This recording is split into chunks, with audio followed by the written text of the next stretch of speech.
Programme में एक बार फिर खुशामदीद। हुकूमत की बात हो रही है तो शाहज़िया साहिबा आपको याद होगा कि 18 अक्टूबर को जो पीपल्स पार्टी की सीसी का इजलास हुआ था उसके एलामिया में, बल्कि आपकी भी शायद प्रेस कॉन्फ्रेंस यकीनन हुई थी, उसमें भी एक कहा गया था कि 1 माह की मुस्लिम लीग नून को आप मोहलत दे रहे हैं ताकि जो तहफ़्फ़ुज़ात हैं वो दूर हों। अब तकरीबन आज 27 नवंबर है, वो मोहलत तो ख़त्म हो चुकी है, तो अब आगे क्या स्ट्रेटजी है? कोई राब्ता हुआ है किसी की तरफ से? देखें बिल्कुल एक बात हुई थी सीईसी के अंदर और बहुत सारे तहफ़्फ़ुज़ात थे हमारे ऑनरेबल मेंबर्स जो सीईसी के हैं उन्हें, और ख़ास तौर पे पंजाब के हमारे अरकान को बहुत सारी दुश्वारियां हैं। एक अंडरस्टैंडिंग डेवलप हुई थी इस हुकूमत की तश्कील के वक्त। हम बार बार इस बात को याद भी दिलाते हैं, हुकूमत को भी याद दिलाते हैं, क्योंकि उनको ये याद होना चाहिए, क्योंकि आज वो हुकूमत में है और जिम्मेदारी उन पर बहुत बड़ी आयद होती है। लेकिन बावजूद इसके हम बतौर एक एलाय उनको याद दिलाते हैं जो उनकी कमिटमेंट्स थी। और वो कोई ऐसी कमिटमेंट नहीं थी कि कभी पीपल्स पार्टी ने इनको कह दिया खुदा ना खास्ता जाके चांद तोड़ के ले आओ, तारे तोड़ के ले आओ। भाई एक वर्किंग रिलेशनशिप अगर आपने कायम करनी है तो उसके लिए गुडविल बनानी होगी। अगर गुडविल बनाएंगे तो मामलात आगे बढ़ सकते हैं, आवाम को हम रिलीफ फराहम कर सकते हैं, हम भी जवाब दें अपने लोगों को। हमारे भी वोटर्स हैं, हमारे भी सपोर्टर्स हैं, हमारी भी आइडियोलॉजी जिसके तहत हम डिलीवर करना चाहते हैं। तो यकीनी तौर पर एक एक गुडविल जो है वो एस्टेब्लिश करने की जरूरत थी, जिसके लिए ये अंडरस्टैंडिंग डेवलप की गई, कुछ कमिटमेंट्स की गई जिस पर बार बार याद दिलाते हैं वो पूरी नहीं हुई। और हालिया आपने जो बाई इलेक्शन का पहले भी जिक्र किया उसमें भी हमें हैरत हुई है। आपने देखा है कि NA 185 खास तौर पे जो इलेक्शन हुआ है उसके अंदर हमारे जो कैंडिडेट थे उन्होंने खासे सीरियस एलिगेशंस लगाए हैं, काफी सीरियस तहफ़्फ़ुज़ात का उन्होंने इजहार किया। और ये बड़ा अनफॉर्चुनेट है कि बावजूद इसके कि हम गवर्नमेंट के एलाय हैं और बावजूद इसके कि हमने एक फॉर्मूला मिलकर डिसाइड करके उसे अनाउंस किया कि हम इस तरीके से बाई इलेक्शन लड़ेंगे, हम फिर भी देख रहे हैं कि हमारे अरकान को कंप्लेंट्स हैं। तो ऐसा नहीं होना चाहिए ना। जब एक अंडरस्टैंडिंग आप डेवलप कर लें, एक कमिटमेंट कर लें, मैं कहूँ नादिम मेरी आपसे हाँ। एक कमिटमेंट है और कल को मैं कमिटमेंट पूरी नहीं करूँ तो आप यकीनी तौर पर सोचेंगे मेरे बारे में, आप मुझसे ये गिला तो शायद करेंगे। साहबा आप तो कितना हमारा इंतजार भी ये करेंगे? बनता है। मतलब क्या और स्ट्रेटजी होगी? एक तो ये एक नई सिचुएशन डेवलप हो गई है बाय इलेक्शन, वो 18 अक्टूबर से दूसरी 18 तक पहुंचने तक का मामला ये है कि एक और बहुत संगीन जो है वो एक तहफ़्फ़ुज़ात के एतबार से लिस्ट में ये शामिल हो गया है, एक और कंसर्न। और इसमें तो हम यही कहेंगे कि इलेक्शन कमीशन ऑफ पाकिस्तान को भी अपना रोल बहैसियत एक इंडिपेंडेंट इदारे, एक आईनी इदारे के अदा करने की ज़रूरत है। और जो भी अगर कोई एक कैंडिडेट, हाँ वो हमारा तो कैंडिडेट है हमें पता है, लेकिन कोई भी कैंडिडेट अगर आपको रुजू करता है और जेन्युइन तहफ़्फ़ुज़ात होते हैं और एविडेंस हाँ। उसके पास होता है तो उनकी तमाम तर तहफ़्फ़ुज़ात और कंप्लेंट्स पर action election commission of Pakistan को लेने की ज़रूरत है। जहाँ तक सवाल पैदा होता है कि नून लीग और हमारी दरमियान जो मामलात हैं वो कब तक मामलात ठीक होंगे? देखिए मैं तो कहूँगी कि uh, being a party in the government at the federal level and the provincial level both, और वो प्रोविंशियल लेवल में पंजाब का खास तौर पे जिक्र कर रही हूँ जहाँ पे पाकिस्तान पीपल्स पार्टी के अरकान को कंसर्न्स हैं, उनको शिकायत हैं। तो मैं तो ये कहूंगी कि देखिए जब आप जी। पोजीशन ऑफ पावर में होते हैं तो आप एक बेहतर पोजीशन में होते हैं, आप एक एक बिगर पोजीशन में होते हैं। अगर एक बिगर पोजीशन में ठीक बैठकर है।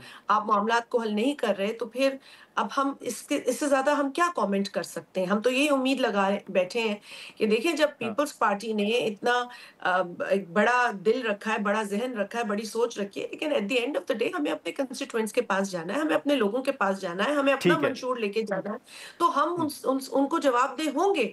और इसीलिए हम बार-बार ठीक ये है। कहते हैं कि जी आप ये दूसरी बात मैं नादिर आपके तवज्जुह से ये कहूँगी जो मुझे बहुत अफ़सोस है और मैं चाहूँगी कि नून लीग की जो आला क़यादत है, जो लीडरशिप है, इसका नोटिस लेके हम सोशल मीडिया पे अभी भी देख रहे हैं कि नून लीग के ही अकाउंट्स हैं, उन्हीं के वर्कर्स हैं, उन्हीं की तस्वीर आया है उनके लीडर्स की, और वो पे दर पे इस तरह की ज़बान इस्तेमाल करते हैं जो अनएक्सेप्टेबल है।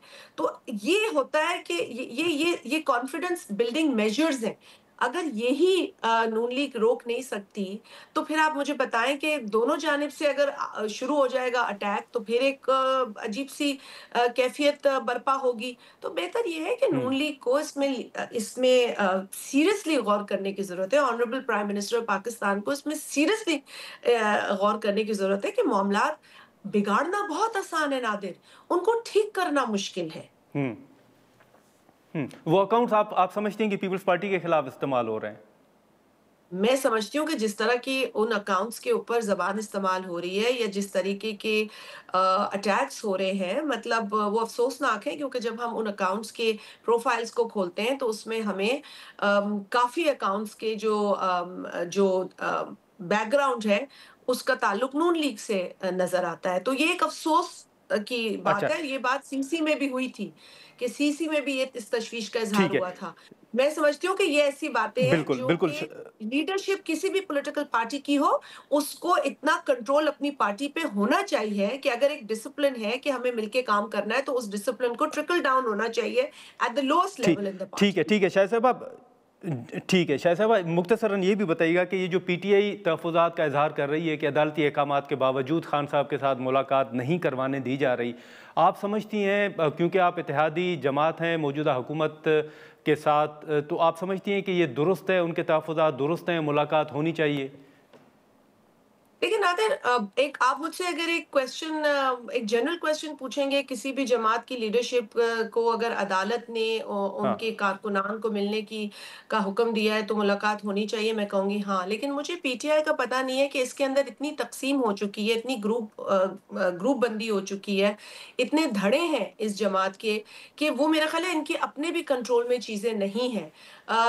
कोई चीज़ जिससे जो जो जो कानून के खिलाफ होती है, आइन के खिलाफ होती है और वो हो रही होती है पीटीआई के बैनर के तले, लेकिन जब उस पे एतराज़ उठता है या कानूनी कार्रवाई होती है तो फिर पीटीआई का एक हुँ, धड़ा धड़ा जो है वो अलग हो जाता है उससे, या दूसरा कोई ग्रुप है वो उसको कंडेम करने लगता है, कोई उसको सपोर्ट। तो मैं ये कह रही हूँ कि जब इतनी कन्फ्यूजन पीटीआई के अंदर बतौर एक जमात के हो, तो पहले उनको अपना हाउस इन ऑर्डर करने की ज़रूरत है। और अगर कोई ठीक है। कारकुन अगर मिलना चाहता है, अदालत जाना चाहता है या जेल जाना चाहता है, तो उसके प्रोसेस है, उसको फ़ॉलो करें। लेकिन उससे पहले जिस तरह मैंने कहा कि ठीक है, they have to put their own house in order before anything happens. Okay, okay. ठीक है, शाह साहबा एक मुख्तसर सवाल होगा। चंद रोज़ पहले हमारी गुफ्तगू हो रही थी तर्जमान सिंध हुकूमत के साथ, तो उन्होंने भी गवर्नर सिंध के हवाले से अपने तहफ़्फ़ुज़ात का इज़हार किया था और कहा था कि नून लीग के साथ हमारा ये मुआहदा था कि सिंध के अंदर गवर्नर जो है वो नून लीग से होगा। क्या पीपल्स पार्टी को वाकई तहफ़्फ़ुज़ात हैं? और ये जो कुछ सोशल मीडिया और टीवी चैनल्स पर ख़बरें भी चली थी गवर्नर की तब्दीली के हवाले से, इनमें कोई सदाकत है? कोई बात की है आपने कि तब्दील किया जाए गवर्नर सिंध को? देखिए, मैंने आपसे जिस तरीके से पहले भी बात की थी उस अंडरस्टैंडिंग के हवाले से जो दोनों जमातों के दरमियान हुई है, तो ये तो एक हकीकत है, आपको पता है, मीडिया इस पे बहुत सारे सवालात भी कर चुके हैं, आप लोग बता भी चुके हैं, दिखा भी चुके हैं। और आज भी हम जब कहते हैं ना कि जिस अंडरस्टैंडिंग के तहत कुछ कमिटमेंट्स हुई थी, उसमें एक कमिटमेंट ये भी थी सिंध की गवर्नरशिप के हवाले अच्छा, से। दीगर जगहों पे जो फैसले हुए उसके तहत गवर्नर्स आ गए, लेकिन वाहिद सिंध के अंदर अभी तक उस अंडरस्टैंडिंग के तहत की गई कमिटमेंट पर अमल नहीं हुआ है। नहीं तो पूरी हुई। लिहाजा ठीक इसीलिए है। ये भी नून लीग को सोचना पड़ेगा कि अगर वो और या एमक्यूएम को सोचना पड़ेगा कि अगर वो नून लीग के ज़रिए किसी बात पर पीपल्स पार्टी को जी, बिठाना चाहते हैं एक टेबल पर या लेजिस्लेशन पर ही ले लें, तो फिर पहले कमिटमेंट्स को भी तो ऑनर करना पड़ेगा ना। तो अगर एक कमिटमेंट हुई है तो चलें, उसको आप ठीक है। ऑनर करें। जी। बिल्कुल, बिल्कुल। चलें, बहुत शुक्रिया शादिया मरी साहिबा, भी आपका। नाज़रीन, शादिया मरी साहिबा की गुफ्तगू आपने सुनी। पीटीआई समेत जो मुख्तलिफ इश्यूज़ थे जो उन्होंने मुस्लिम लीग नून को मोहलत दी थी, उस हवाले से भी हमने गुफ्तगू की। यहाँ पर एक मुख्तसर सा ब्रेक लेते हैं और ब्रेक के बाद सेनेटर अली ज़फ़र साहब हमें जॉइन करेंगे।